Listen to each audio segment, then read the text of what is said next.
तो अस विचारी तजी संशय राम ही भजे बिरमीन। ऐसा विचार करके जो बुद्धिमान चतुर प्राणी होते हैं वे परमात्मा का भजन करते हैं।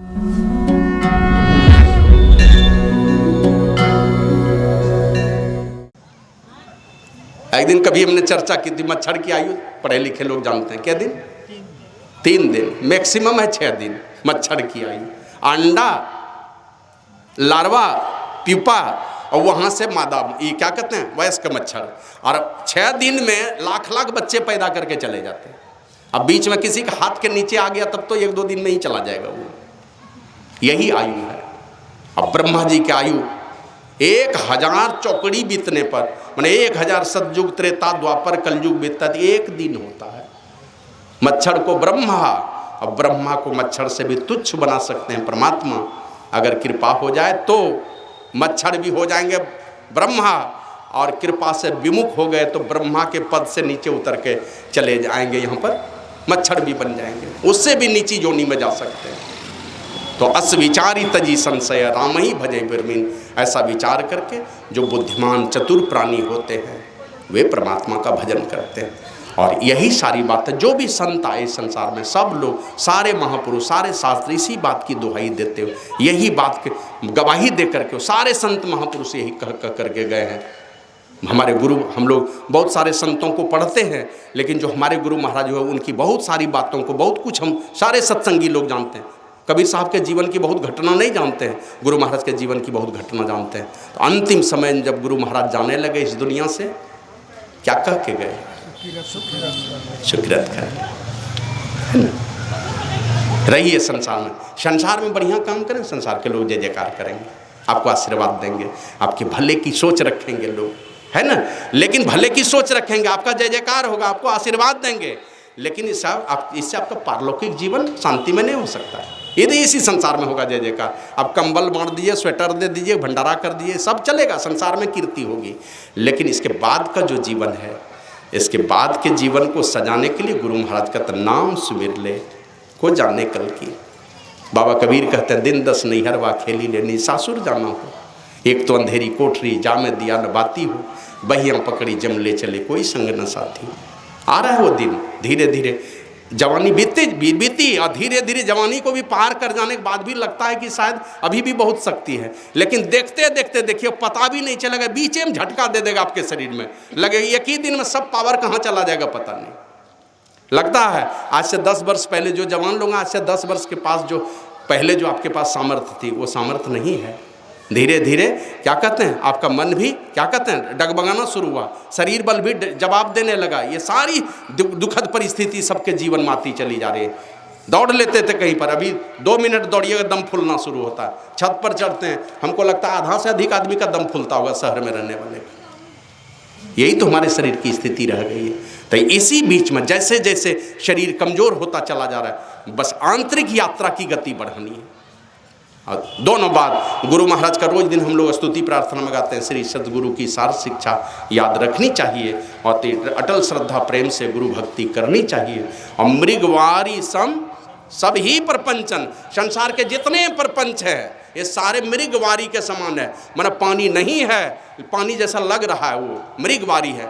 मृगे को जैसे लू के माना लू में ही पानी का भ्रम होता, उसी प्रकार मृगवारी सम सब ही प्रपंचन, और विषय जितने विषय सब दुख रूप है, दुख का दलदल है। विषय जो दुख का दलदल है, और निज सूरत को इनसे हटा प्रभु में लगाना चाहिए। जोड़ के रखिए, बराबर निकाल करके जतन करके उस पर परम प्रभु परमात्मा में जोड़ करके रखिए। और यही जोड़ने के लिए जो संत महापुरुष आए, बाबा कबीर तो कहते हैं, जिन मन आलस किया जन्म जन्म पछताए, और आलस नहीं किया तो भक्ति निशे मुक्ति की संत चढ़े शब्दाए। दौड़ दौड़ करके भक्ति रूपी सीढ़ी पर चढ़ गए वो, मुक्ति के महल में चढ़ने के लिए भक्ति रूपी सीढ़ी पर सवार हो गए। तो जो आलस करेंगे तुम मुक्ति रूपी सीढ़ी महल में आप प्रवेश नहीं करेंगे, भक्ति रूपी सीढ़ी पर चढ़ेंगे नहीं। और अगर संतों के चरणों में जाएंगे, वो आपके आंतरिक यात्रा की गति को बढ़ाने का संदेश हमेशा दे करके गए। हमारे गुरु महाराज कहते हैं, नित्य सत्संगति करो बनाए, रोज करो, बाहरी सत्संग करो, लेकिन बाहरी सत्संग करके ही न रहना, आंतरिक सत्संग भी होना चाहिए रोज दिन। अंतर बाहर द्वय विधि भाई। दूसरे भजन में प्रार्थना करते हुए गुरु महाराज कहते हैं, अंतर बाहर भक्ति कराइए, दीजिए आत्मज्ञान, अनात्म द्वैत से बाहर कीजिए, यही विनती नहीं है। तो दोनों प्रकार की, और ये बाहर पवित्रता का आचरण करते हुए, मधुर व्यवहार रख करके, पवित्रता का आचरण करते हुए, खान पान की शुद्धि रखते हुए खूब पवित्रता में बरतिए। और पवित्रता में बरतते हुए बाहरी सत्संग करके, आंतरिक सत्संग की प्रेरणा लेकर के अंतर साधन में जुटिए। और यही अंतर साधन करने के लिए सारे संत महापुरुष की चेतावनी है, बिना अंतर सत्संग के हमारी भक्ति की यात्रा अधूरी है। बाहरी सत्संग में फंसे रहेंगे, बाहरी भक्ति में फंसे रहेंगे, भक्ति की यात्रा पूरी नहीं होने वाली है। तो इस भक्ति की यात्रा हमारी पूरी हो, इसी के लिए हमने एक भजन गा करके सुनाया, ऐ मस्त मन कहाँ तू भूला जहान में है, वह जिन्स क्या जिसे पा फूला गुमान में है। ऐ मेरे मन, ऐ मस्त वाले मन, कहाँ भूले हो संसार में, कौन ऐसी वस्तु तुमको मिल गई है जिसके गुमान में फूले हुए। हमारे पास जो परिस्थिति है, ऐसी परिस्थिति तो बहुतों को मिली, बहुतों को। अभी देखे हरिद्वार में यही शायद 2 साल हो गया, माने क्या कहते हैं उनको, निवर्तमान शंकराचार्य थे वो, माने शंकराचार्य बनाया, विद्वत समाज ने नहीं स्वीकार किया, बोले नहीं हमको तो विदेश जाना पड़ता है, और शंकराचार्य समुद्र लांघ नहीं सकते, समुद्र लांघेगा तो ब्राह्मण के पंक्ति से बाहर हो जाएगा वो। तो क्या कहते हैं, जो शंकराचार्य होते थे, जो बड़े सिद्ध महात्मा होते थे, वो कभी समुद्र नहीं लांघते थे। हमारे गुरु महाराज समुद्र नहीं लांघे कभी, तो वो समुद्र नहीं लांघ, माने क्या कहते हैं, शंकराचार्य बनेंगे तो समुद्र लांघना पड़ेगा। तो बोले आज शंकराचार्य मैं नहीं रहूंगा। तूती बोलती थी।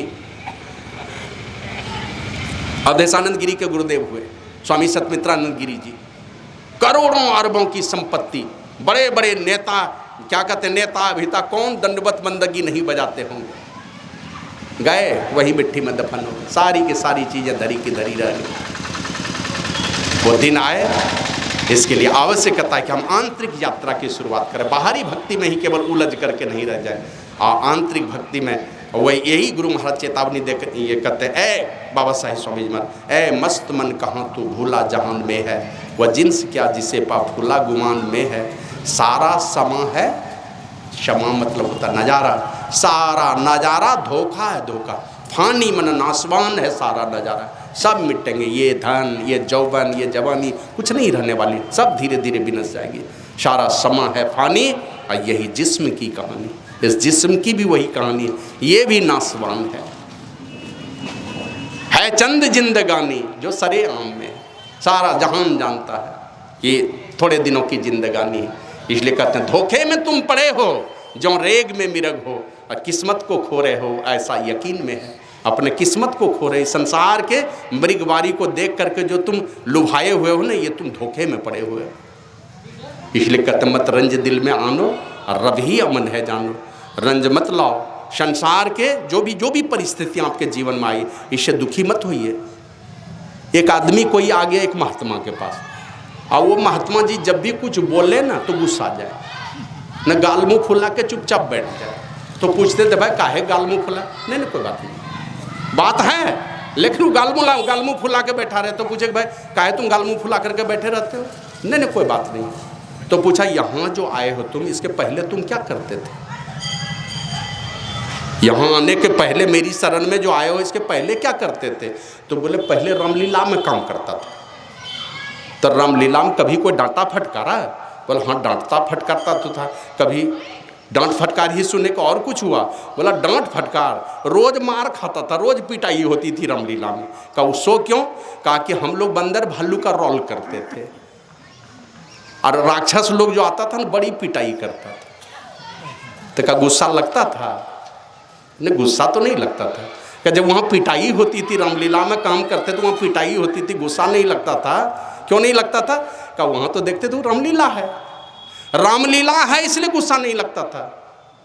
का उसी प्रकार इस संसार में भी अगर परमात्मा की लीला समझ लोगे तो नहीं पता चलेगा छोटी छोटी बातों से क्यों दुखी होते हो।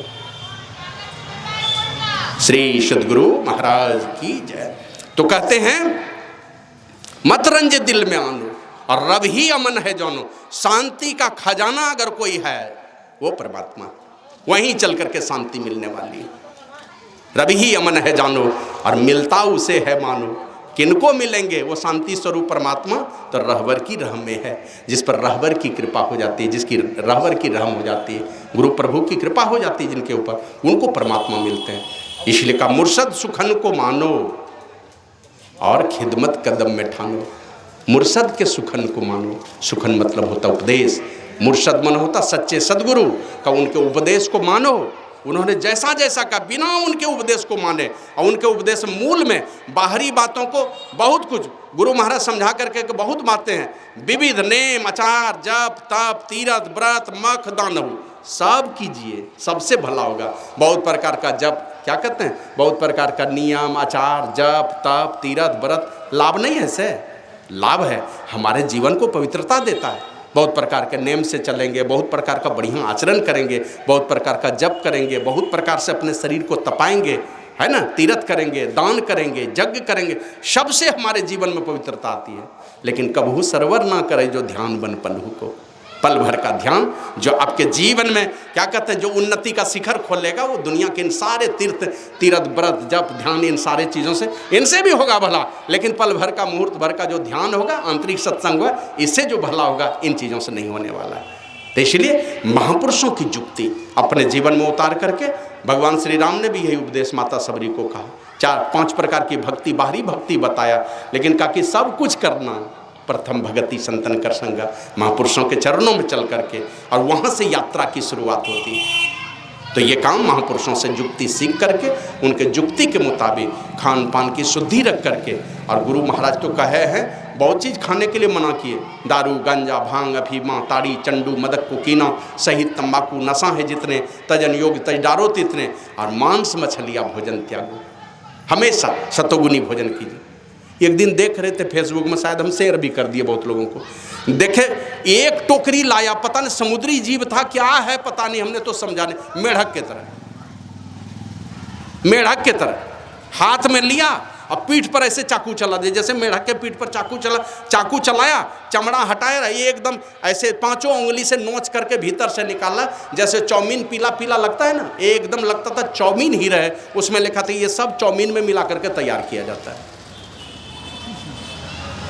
खान पान को प्रथम समारोह, तब रस रस सब गुण मारो, तो खान पान की शुद्धि रख करके और महापुरुषों से जुक्ति सीख करके खूब दुनिया के सारे विकारों से बचाइए अपने आप। अपने मन से भी बिन बुलाए भी आता है, और हम लोग जानबूझ करके बुला लेंगे तो और कचरा का ढेर हो जाएगा। गुरु महाराज एकदम शुद्ध सात्विक और सरल बन करके, जितना सरल बन करके सारे कचरों से बाहर कर दीजिए।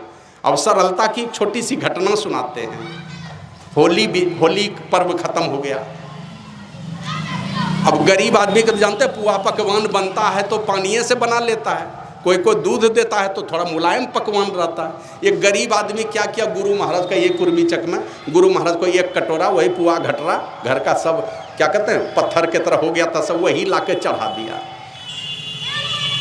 और गोविंद बाबू का नाम सुने ना, वो गोविंद बाबू उधर से आए, जिस एक कटोरा जो पुआ घटरा चढ़ाया था ना, उसमें 1 लोटा पानी दे दिया। तो जो चढ़ाया था वो आके कहते हैं मदन जी ये क्या कर दिया आप, हम गुरु महाराज को घटरा पुआ चढ़ाया, आप इसमें पानी डाल दिए। तो गोविंद मंडल कहते हैं कि आपको पता देखते नहीं है गुरु महाराज को, दांत गुरु महाराज का कितना कमज़ोर है, वो चबा सकेंगे, जबकि तस्वीर सजी है गुरु महाराज की, वहाँ पर चढ़ाया था। और गोविंद बाबू कहते हैं आपको नहीं दिखलाई पड़ता कि गुरु महाराज का दांत एकदम कमज़ोर है, थोड़े चबा सकेंगे, पानी डाल दिए तो थोड़ा मुलायम हो गया ना, अब गुरु महाराज चबा लेंगे। तो सरल बन के भोली एकदम जितना भोला बना लेंगे। माता सबरी के यहाँ प्रभु श्री राम गए, अब हम लोगों को कोई जूठा देगा तो नहीं खाएंगे, लेकिन भाव में इतनी विभोर है कि खिला पिला ली, और खिलाने के बाद तब पूछती कहीं विधि स्तुति करो तुम्हारे, उन्हीं से पूछती है आप बता दीजिए। अब मैं नीच हूँ बहुत तरह की बात कह करके, माने इतना भोलापन है, ऊंचाई के शिखर पर जो चला जाता है सीधापन आ जाता है। रामकृष्ण परमहंस भागे भागे चले जाते थे माता शारदा के रसोई में, शारदा कुछ खिलाओ, पकौड़ी खिलाओ, ये खिलाओ। अब वो लगता था कितने बड़े महापुरुष आ रही है, क्या क्या खाना चाहते हैं। का जब ये हमारा बचपना खत्म हो जाएगा ना, उस दिन तब ये रामकृष्ण रहने वाला नहीं है। ये बचपना माने बचपन का जो मेरा स्वभाव है, बाल स्वभाव जो है, ये स्वभाव जिस दिन मेरा खत्म हो गया उस दिन रामकृष्ण इस धरती पर नहीं रहेगा, चला जाएगा इस दुनिया से। बाल स्वभाव में सरल बनाइए, और सरल बना करके महापुरुषों से जुक्ति सीख करके और दृढ़ता के साथ मानस जप है, मानस ध्यान है तो शुरुआती प्रक्रिया। लेकिन इस प्रक्रिया में अब कल गए हैं हम लोग, एक मास्टर साहब मिले, रोने लगे। बाबा बहुत दिन से मानस जप मानस ध्यान दृष्टि साधन करे छे, लेकिन कुछ नहीं झलकले। अंत में यही बोलने लगे, कुछ नहीं दिखलाई पड़ा आज तक में, अब तो लगता है थोड़े दिन में मर जाएंगे। बाबा कोई उपाय कर दीजिए, कोई कृपा कर दीजिए। ऐसे नादानुसंधान की भी दीक्षा लिए हैं, लेकिन दृष्टि ही स्थिर नहीं होती। खूब एकाग्र होकर के चलते फिरते उठते बैठते खूब, अगर नहीं हो रहा है इसका मतलब हम मन में कहीं न विषयों का तरंग हो रहा है। उन विषयों के तरंगों के कारण हमारे क्या कहते हैं, मन में हिल डोल चल रहा है, मन में संसार के विषय बयार का प्रभाव है उनके अंदर में, इसीलिए मानस जप और मानस ध्यान दृढ़ता के साथ नहीं हो पाता। तो लाजाइए, शर्माइए मत कि हम बहुत दिन पहले दीक्षा ले लिए। क्या कहते हैं, बहुत लोग हैं उम्र बढ़ते जा रहा, नहीं पढ़ने में तेज हो पा रहा है, तो क्या करेगा, छिपाने से थोड़े तेज हो जाएगा। कोई न कोई उपाय ढूंढना चाहिए। तो गुरु महाराज कहते एकदम दृढ़ता के साथ ये मानस जप और मानस ध्यान कीजिए। और चल नहीं बनता है, ये दोनों नहीं हो पा रहा, तो आगे की यात्रा बड़ी मुश्किल है। तो इन दोनों के एकदम खूब सजा दे करके, नहीं होता मन ही मन जब तो बोल बोल करके कीजिए, घंटों घंटों कीजिए। एकदम क्या कहते हैं, उत्साह का वातावरण बनिए, महोत्सव का वातावरण बना के 2 घंटा 4 घंटा जैसे अखंड रामायण पाठ करते हैं ना, घुसिए कमरे में, बोल बोल करके कीजिए और सजा दीजिए मन को कि तुमको हम दूसरा काम करने नहीं देंगे, यही काम तुमको करना। ये नहीं बोल बोल करके 5 बार नहीं कर सकते, मन ही मन 100 बार कहाँ से कर लीजिएगा, 200 बार कहाँ से कीजिएगा, नहीं होगा। तो बोल बोल करके कीजिए, फिर उपांशु जप कीजिए और अंतिम में क्या कहते हैं, मानस जप कीजिए। और तब धीरे धीरे जब आदत लग जाएगी और मन भी समझ लेगा कि यही बार बार करता रहता, करवाता रहता है, दूसरा कोई काम करने नहीं देता है, मन आपका मान जाएगा। और ये काम में मन मान गया